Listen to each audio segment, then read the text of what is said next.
Molality is the number of moles of solute which is present in पर KG of the solvent. इसका unit क्या हो जाएगा, मोल पर केजी। तो दिस इज द मोल पर केजी। अगर number of moles of solute अगर देखते हैं तो हम number of moles equal to क्या होता है, मास अपॉन मोलर मास होता है।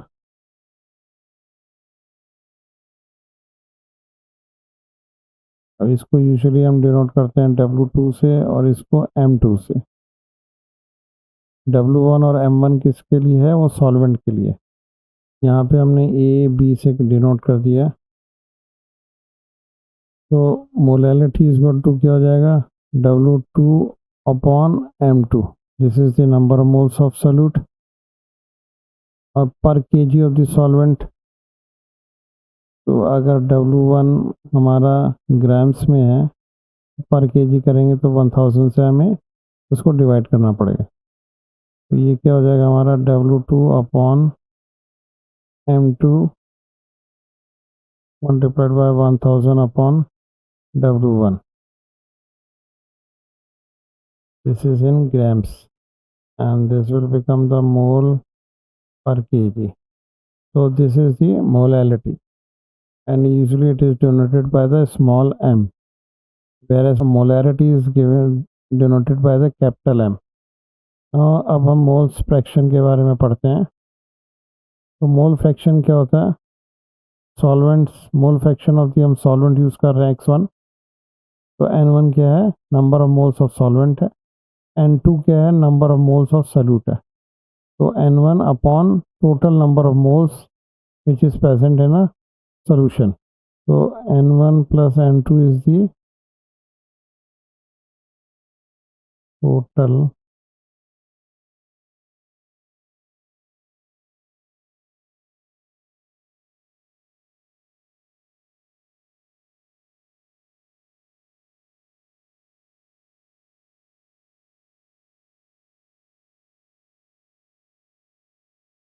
और नेक्स्ट पे चलते हैं हम। अब ये क्या है, mole fraction of the solute है, X2 से डिनोट करते हैं। ये क्या है, N2 क्या है, number of moles of solute है upon total number of moles of solution. Solution के अंदर में मोल्स ऑफ सॉल्वेंट कितना है और प्लस मोल्स ऑफ सॉल्यूट कितना है। तो here is the mole fraction. अगर इसका एग्जांपल देख लेते हैं। अगर कोई इथेनॉल वाटर का मिक्सचर है,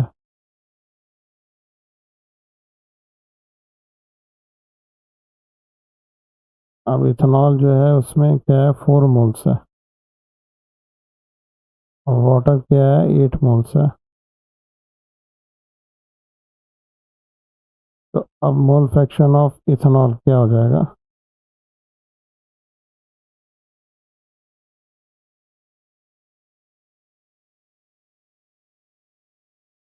तो 4 upon 8 plus 4।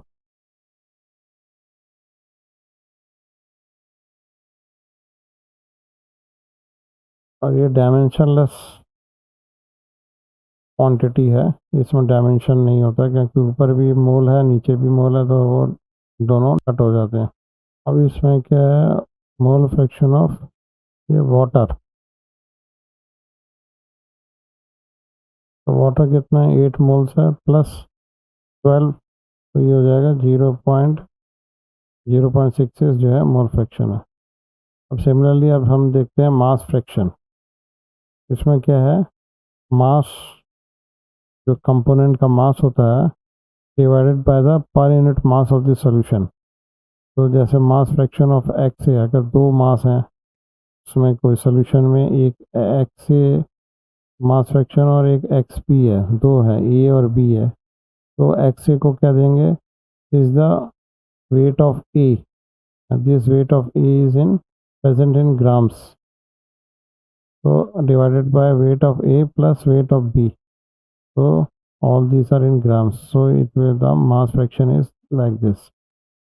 So in this case, XA plus XB is equal to 1.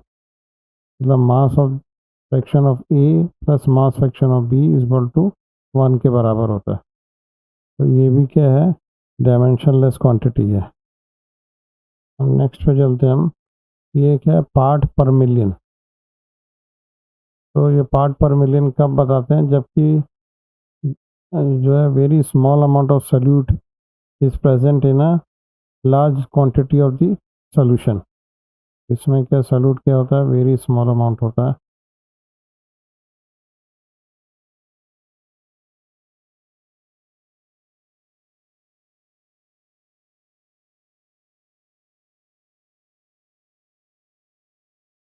तो इसमें लार्ज क्वांटिटी ऑफ सॉल्यूशन होता है।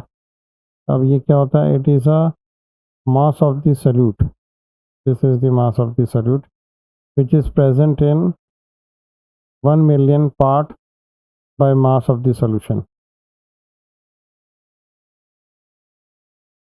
10⁻6 पार्ट जो होता है वो 1 मिलियन पार्ट होता है।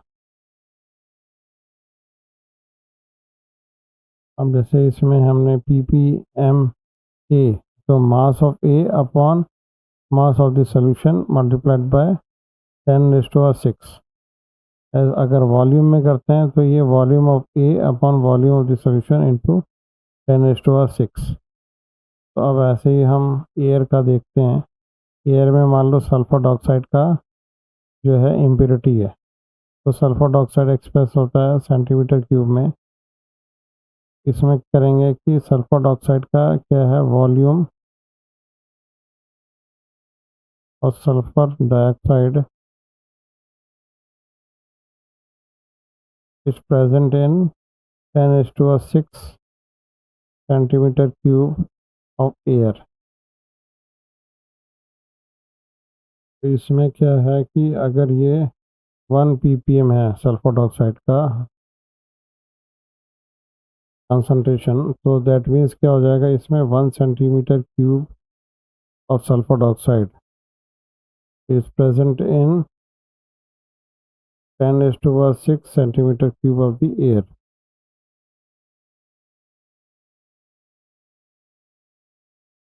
अब नाउ नेक्स्ट पे चलते हैं, नॉर्मेलिटी इक्वेशन।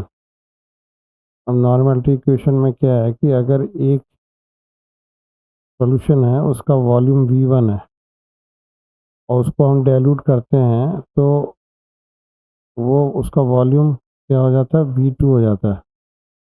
तो इसमें क्या है, नॉर्मेलिटी इसका N1 है तो इसकी नॉर्मेलिटी क्या हो जाएगी, N2 हो जाएगी। और ये जो है इस फार्मूले से रिलेटेड होगा जो यहाँ दिया है, N1 V1 is equal to N2 V2।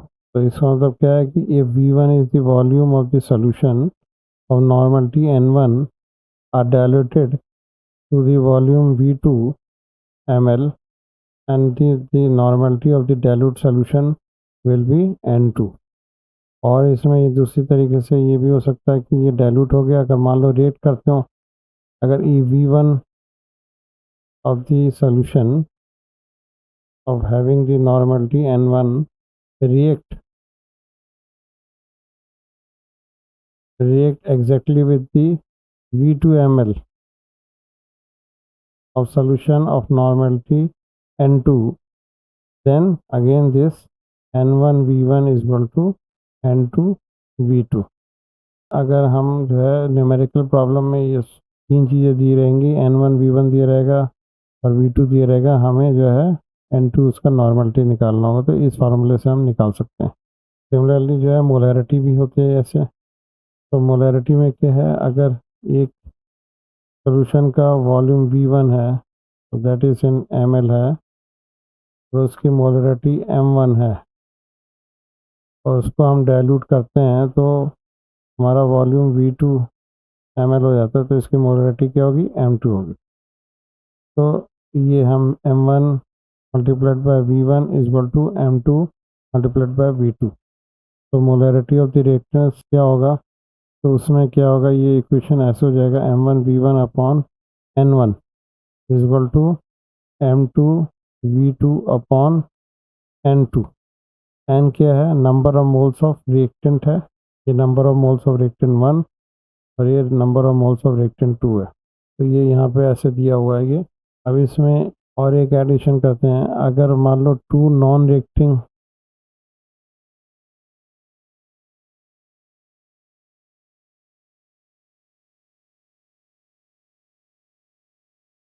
Solution है, तो उस केस में क्या हो जाएगा, N1 V1 plus N2 V2 equal to क्या हो जाएगा, एक नया नॉर्मलिटी हो जाएगा इसमें N3 V3, और इसमें V3 किसके बराबर हो जाएगा, V1 प्लस V2 के बराबर हो जाएगा। तो नॉर्मलिटी N3 क्या हो जाएगा, N1 V1 plus N2 V2 upon V1 plus V2। अब ना अगर कोई रिएक्शन है जो एसिड बेस रिएक्शन है मान लो, जिसमें कि टू जो है रिएक्टेंट स्पीसीज जो है आपस में रिएक्ट करते हैं, तो इसमें क्या होगा, the gram equivalent of one न्यूट्रलाइजेज the same gram equivalent of other.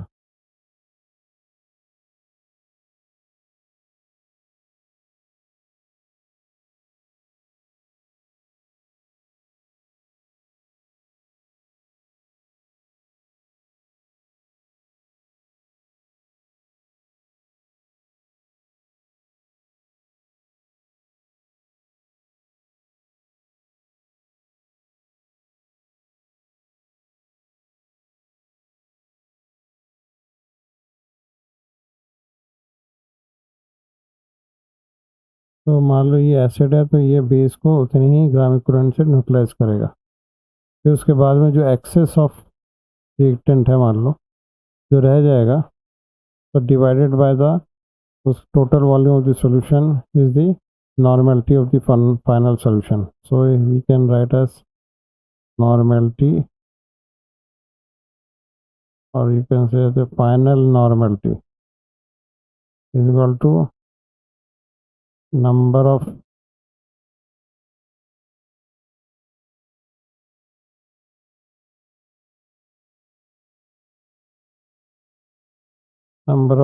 gram equivalent left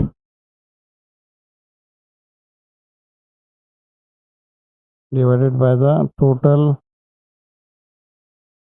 volume of solution।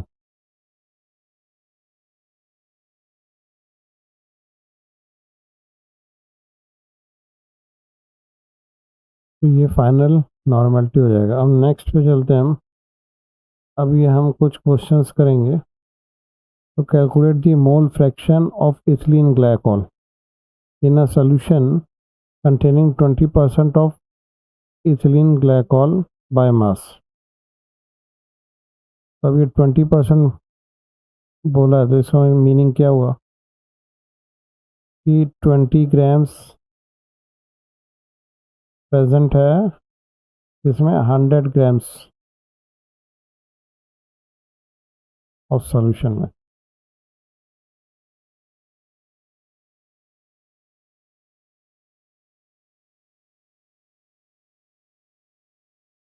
अब इसमें मास ऑफ द सॉल्यूट क्या हो गया हमारा, मास ऑफ द सॉल्यूट मान लो W2 है, तो ये हमारा 20 ग्राम्स हो गया। तो हमें क्या निकालना है इसमें, मोल फ्रैक्शन। तो मोल फ्रैक्शन क्या होता है, mole fraction of ethylene glycol that means X2, ये सॉल्यूट है, तो इक्वल टू क्या हो जाएगा, moles of solute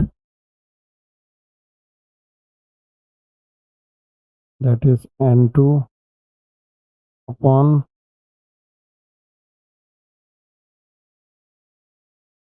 moles of solute plus this is क्या है, N2 है, और moles ऑफ सॉल्वेंट,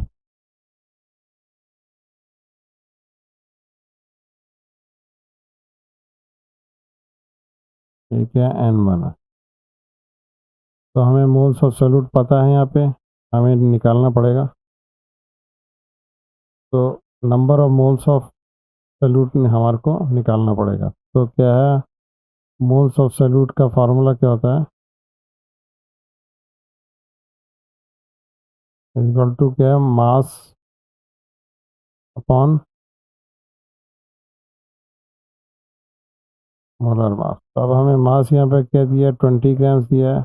और इथिलीन ग्लाइकोल का मोलर मास क्या होगा ये हमें देखना पड़ेगा। इसमें क्या C2H6 C2 है तो इसका मतलब 12 2 जा 24 प्लस 6 प्लस 36 16 होता है उसका। तो ये कितना हो गया, 62 हो गया। तो ये डिवाइडेड बाय 62 हो जाएगा। तो ये हमें क्या मिल जाएगा, 0.322। तो ये मोल्स ऑफ सॉल्यूट है, डेट मीन्स ये N2 है, मीन्स इथिलीन ग्लाइकोल है। और मोल्स ऑफ सॉल्वेंट देखना है हमें। अब इसमें सॉल्वेंट क्या है, वाटर है, डेट मीन्स N1। तो ये कितना दिया है, ये 20 ग्राम्स है। तो रिमेनिंग 100 ग्राम ऑफ सोल्यूशन है, तो 80 ग्राम्स ऑफ वाटर प्रेजेंट है। अभी 80 plus 20 is the 100 grams of solution. तो 80 is the mass given upon molar mass क्या होता है इसका वाटर का, ये क्या है H2 है, 2 प्लस 16 18 हुआ। इसको डिवाइड कर देंगे तो ये मिल जाएगा 4.44 मोल्स हो गया।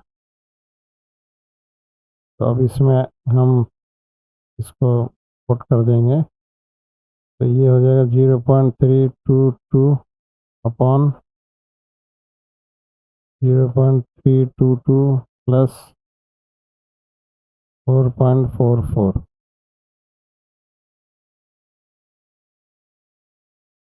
तो ये क्या आ जाएगा, 0.068 ये आ जाएगा। तो ये this is the mole fraction of ethylene glycol.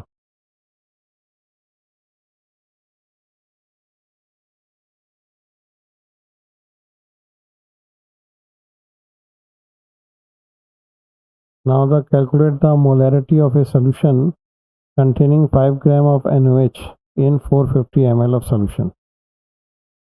तो अब हमें क्या निकालना है, मोलैरिटी। तो मोलैरिटी किससे रिप्रेजेंट करते हैं, M से।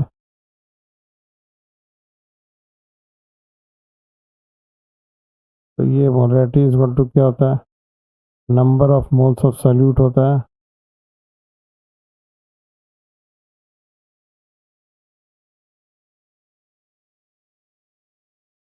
तो दिस इज द N2, ये पर litre of the solution। So this is the volume of the solution is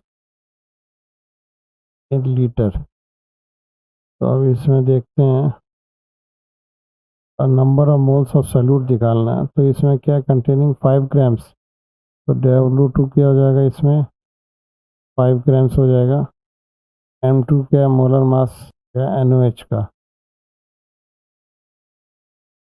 और कितना होता है, सोडियम 23 होता है प्लस 16 ऑक्सीजन का है प्लस 1। तो ये क्या हो गया 40। तो ये यहाँ पे 40 हो गया। तो number of moles of solute कितना हो जाएगा,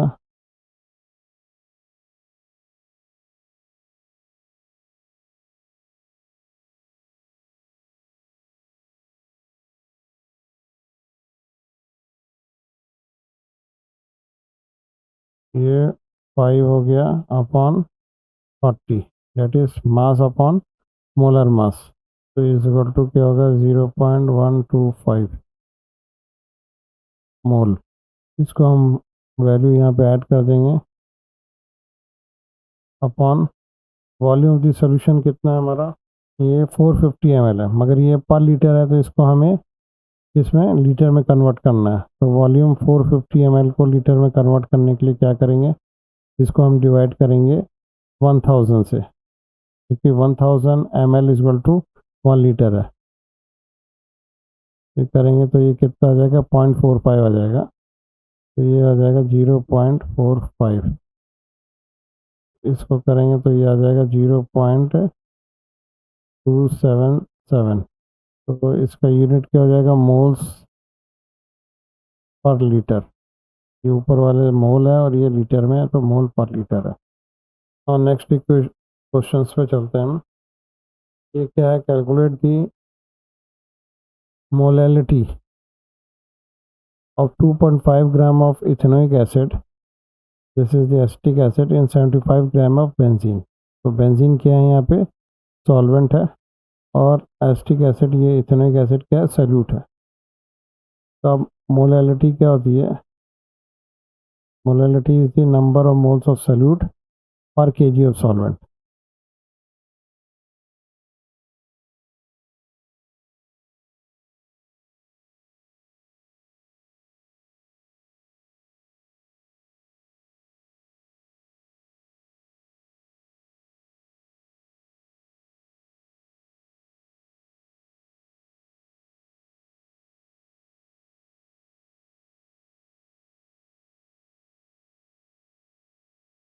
हमारे को जो है W2 दिया हुआ है इज इक्वल टू 2.5 ग्राम्स। अब M2 हमें कैलकुलेट करना है एसिटिक एसिड का।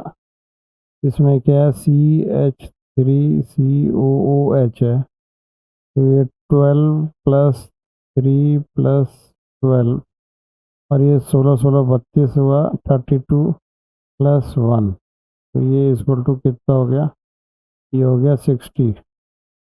तो ये M2 क्या हो गया, 60 हो गया। अब 75 ग्राम्स ऑफ बेंजीन है, तो 75 ग्राम्स को जो है हम केजी में कैसे कन्वर्ट करेंगे। तो बेंजीन है ये 75 ग्राम्स, तो इसका मतलब 75 ग्राम्स डिवाइडेड बाय 1000 ग्राम्स से करेंगे तो क्या केजी में कन्वर्ट हो जाएगा। तो ये क्या हो जाएगा, 0.075 KG. This is the number of moles of solute, this is the mass upon molar mass. तो इसको हम कर देते हैं N2 इक्वल टू क्या हो गया हमारा, W2 upon M2। This is W2 upon M2। तो this is the W2 upon M2 और mass of the solvent in KG है, तो W1 अगर ग्राम्स में है तो डिवाइडेड बाय 1000, तो ये केजी में कन्वर्ट हो जाएगा। तो इज इक्वल टू क्या हो जाएगा, W2 upon M2 multiplied bye 1000 upon W1 in grams.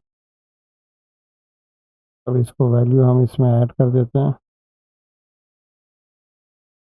जैसे 2.5 अपॉन 60 टू 1000 अपॉन 75। इसको करेंगे तो ये आ जाएगा 0.55। तो यूनिट क्या हो जाएगी, ये मोल है, ये केजी में है, तो इसको मोल पर केजी। तो ये क्या है, मोलैलिटी है, तो it is denoted by small m। Now the next question क्या है, calculate the mass percentage of benzene and carbon tetrachloride. हमें मास परसेंटेज निकालना है।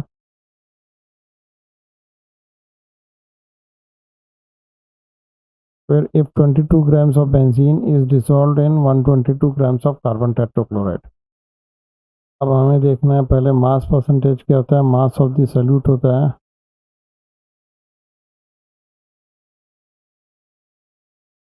Upon total mass of solution.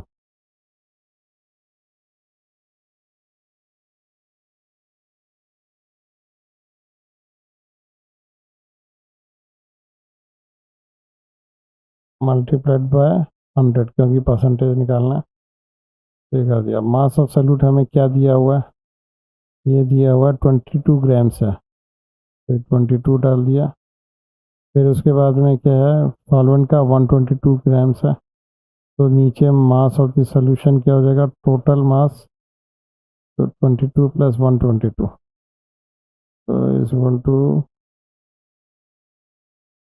144 यहाँ पे आ गया, मल्टीप्लाइड बाय 100, तो ये क्या आ जाएगा हमारा 15.27%। तो दिस मास परसेंटेज क्या हो गया, ये weight by weight, this is weight by weight है, तो मास परसेंटेज ऑफ बेंजीन है ये।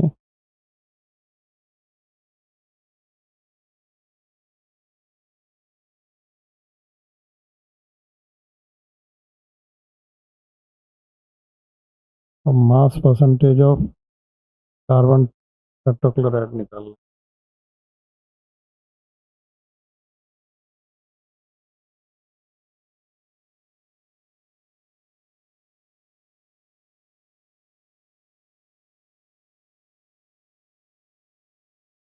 तो कार्बन टेट्राक्लोराइड में क्या है, ये 122 आ गया और नीचे क्या है 144 आ जाएगा, ये 84.72% हो जाएगा।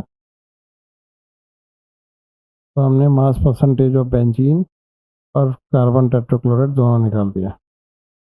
अब नेक्स्ट पे आ जाते हैं हम। Now the calculate the mole fraction of benzene in solution containing 30% by mass in carbon tetrachloride।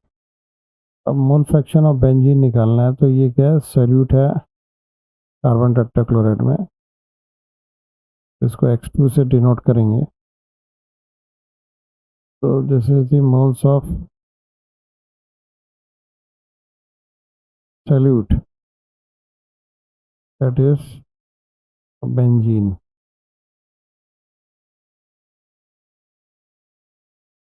तो ये क्या हो जाएगा, moles of solute plus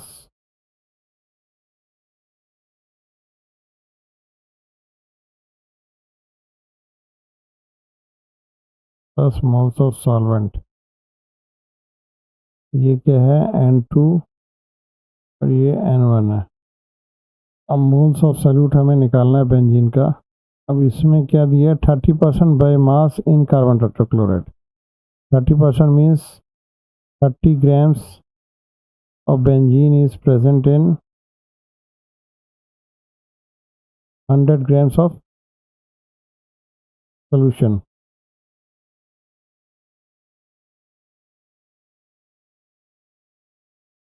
Solution is of benzene and carbon tetrachloride का। N2 is equal to 30 और benzene का क्या है, मोलर मास क्या होता है, C6H6,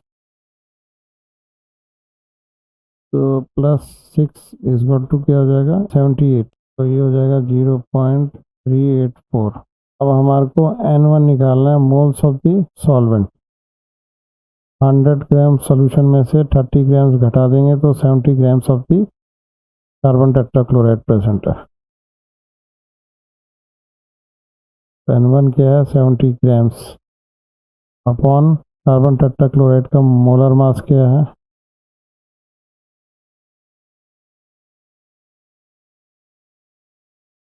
इंटू 4, तो ये आ जाएगा 154।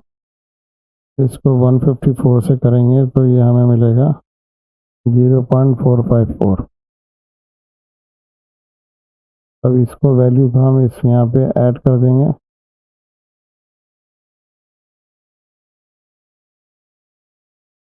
ये मोल्स ऑफ सॉल्यूट हो गया upon moles of solute plus moles of solvent कितना है हमारा 0.454। तो ये हो गया हमारा 0.458। तो ये मोल फ्रैक्शन हो गया, ये डायमेंशनल क्वांटिटी है, तो यहाँ पे कोई यूनिट नहीं होगा। नाउ क्वेश्चन 6 पे चलते हैं। Calculate the molarity of each of the following solution. 30 grams of cobalt nitrate 6H2O in 4.3 liters of solution। मतलब ये कोबाल्ट नाइट्रेट का हाइड्रेटेड सॉल्ट जो है 4.3 लीटर्स ऑफ सॉल्यूशन में प्रेजेंट है। तो हमें क्या निकालना है, molarity capital M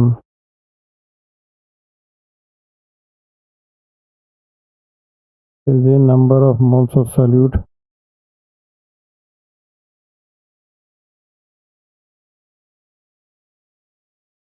upon volume of the solution in liters।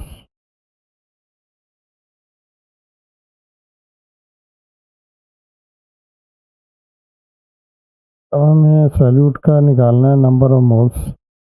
तो इसका N2 क्या है, number of moles of cobalt nitrate का मास क्या दिया हुआ 30 ग्राम्स, 30 अपॉन इसका मॉलिक्यूलर वेट हमें निकालना है। तो कोबाल्ट का क्या है, ये होता है 58.7 और नाइट्रोजन का क्या है 14 है, ऑक्सीजन 3 है हमारे पास, तो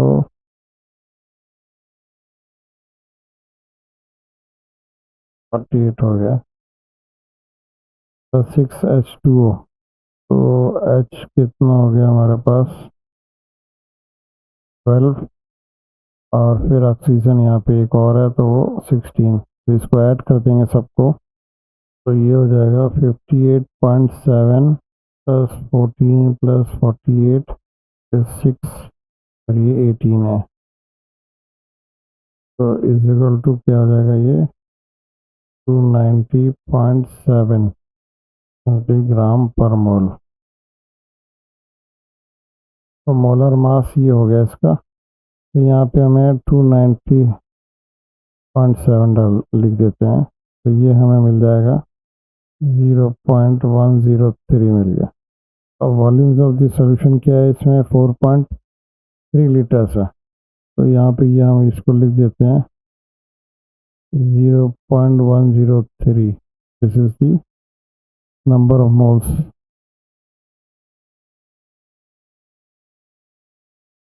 अपॉन 4.3, तो इक्वल टू क्या हो जाएगा, 0.024। तो मोलैरिटी क्या हो जाएगी दिस, तो this is the moles per litre.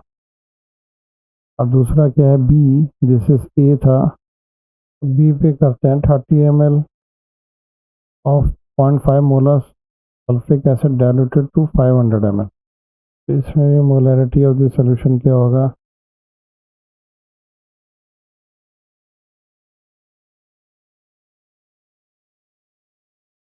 so it is the number of moles of solute upon volume of the solution in liters।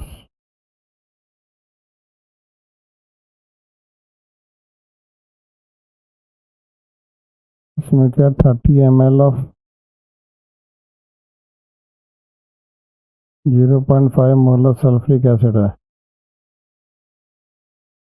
पहले देखते हैं 0.5 मोलर सल्फ्रिक एसिड सोल्यूशन क्या होता है, तो डिवाइडेड बाय 1000 ml में इसका 30 ml है, मल्टीप्लाइड बाय 30 से कर देंगे तो हमारे को मोल आ जाएगा कि 30 ml है तो कितने मोल्स ऑफ सॉल्यूट है, मतलब सल्फ्रिक एसिड।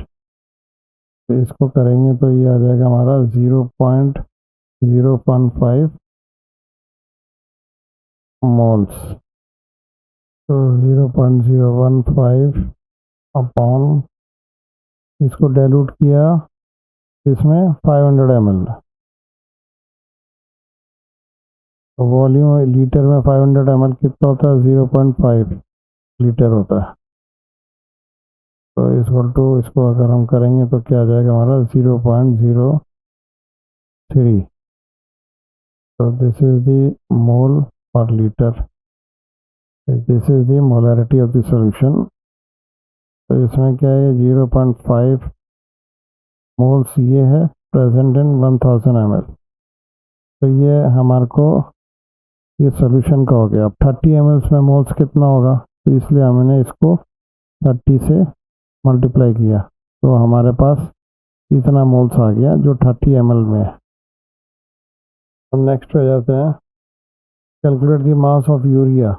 हमें यूरिया का मास निकालना है। Required in making 2.5 kg of 0.25 molal aqueous solution. अब मोलल यूज़ किया है, इसका मतलब ये मोलैलिटी है। तो मोलैलिटी इज इक्वल टू क्या होता है number of moles of solute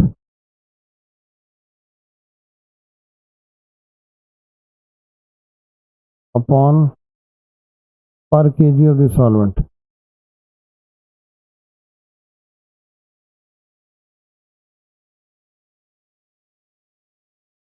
तो number of moles of solute equal to क्या होता है W2 mass upon molar mass M2। इसको हम यहाँ पे लिख देंगे W2 upon M2 multiplied bye 1000 upon W1, this is in grams, क्योंकि ग्राम्स है, इसको डिवाइड करेंगे 1000 में तो ये केजी में कन्वर्ट हो जाएगा। W1 is the grams of solvent. अब हमें फाइंड आउट करना है मास of urea required for making 2.5 kg of this molar aqueous solution. तो डेट मीन्स हमें W2 करना है, तो W2 इक्वल टू क्या हो जाएगा,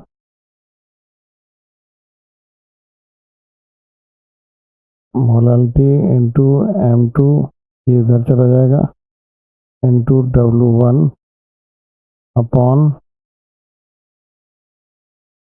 1000। अब इसमें हम इसको वैल्यू पुट करते हैं। M क्या है, मोलालिटी, तो ये मोलालिटी हमारे पास 0.25 मोलर सोल्यूशन है, multiplied by M2, this is the molar mass of urea.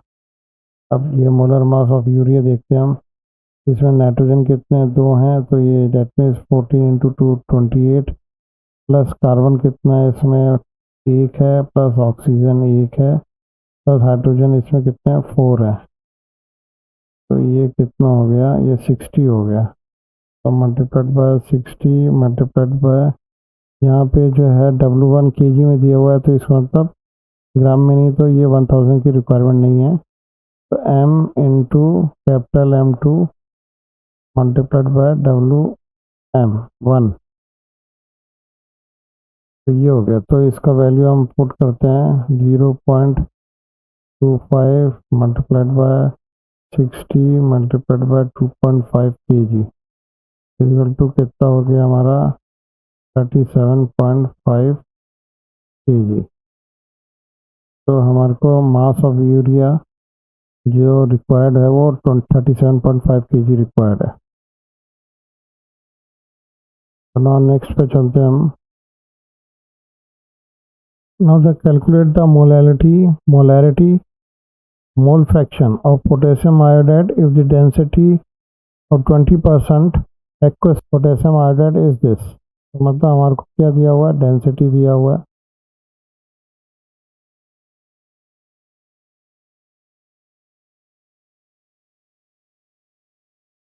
और हमारे को क्या दिया हुआ है 20% है, वेट बाय मास है, तो that means 20 gram of potassium iodide present in 100 grams of solution.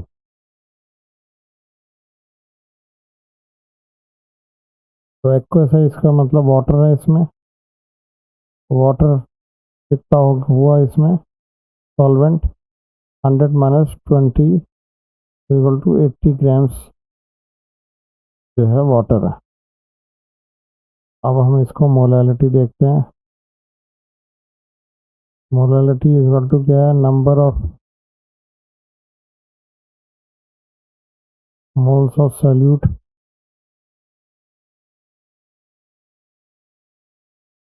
Upon पर केजी ऑफ द सॉल्वेंट। तो number of moles of solute क्या होता है, W2 upon M2, mass upon molar mass, और solvent क्या होगा W1 if it is present in grams divided by 1000। तो equal to क्या हो जाएगा, ये W2 upon M2 multiplied bye 1000 upon W1।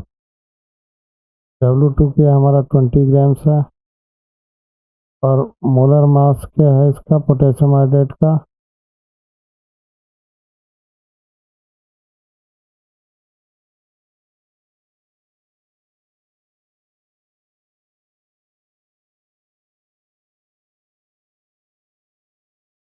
ये 160 है,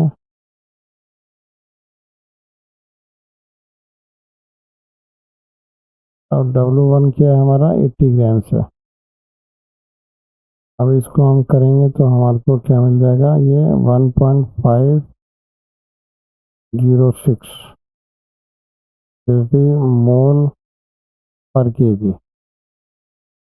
तो मोलैरिटी हमने निकाल ली। अब हमें मोलैरिटी निकालना है। This is the molarity m is equal to number of moles of solute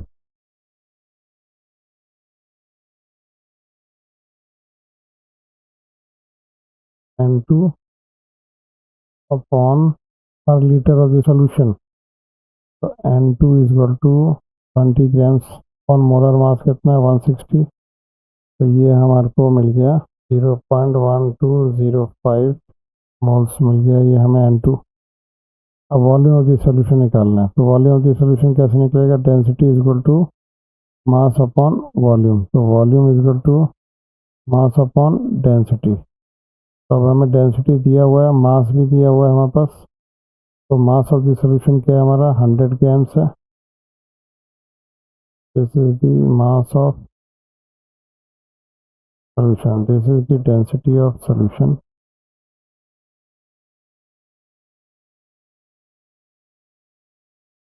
density of the solution क्या है हमारा 1.202 ग्राम पर मिलीलीटर है। तो दिस इज द डेंसिटी है। तो अब ये हमारे को देखेंगे तो ये क्या आ जाएगा 83.2 ml। अब ये यहाँ पे वॉल्यूम ऑफ द सॉल्यूशन किस में है? लीटर्स में है। इसको हम डिवाइड कर देंगे 1000 से, क्योंकि 1000 ml is equal to 1 litre. तो ये लीटर्स में आ जाएगा।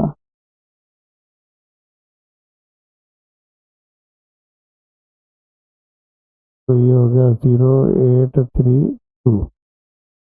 तो ये दिस इन लीटर। तो अब इसको हम वैल्यू को इसमें पुट कर देते हैं। तो 0.1205 अपॉन 0.0832 लीटर है। तो इस इक्वल टू क्या हो जाएगा हमारा? ये हो जाएगा 1.44। और this is the moles per litre. तो मोलैरिटी इज दिस। नाउ फिर क्या करना है हमारे को? Mole fraction. ये x से देते हैं, x2 is the mole fraction, is the moles of the solute upon moles of the solvent plus moles of the solute. ये हम यहाँ पर लिख देते हैं 1205 अपॉन 0.1205। अब N1 हमें फाइंड आउट करना है। तो moles of water means solvent N1 equal to mass given कितना है 80 ग्राम्स अपॉन मोलर मास कितना होता है 18 इज इक्वल टू कितने मोल्स हो गया 4.44 मोल्स हो गया ये। तो ये यहाँ पे लिख देते हैं 4.44।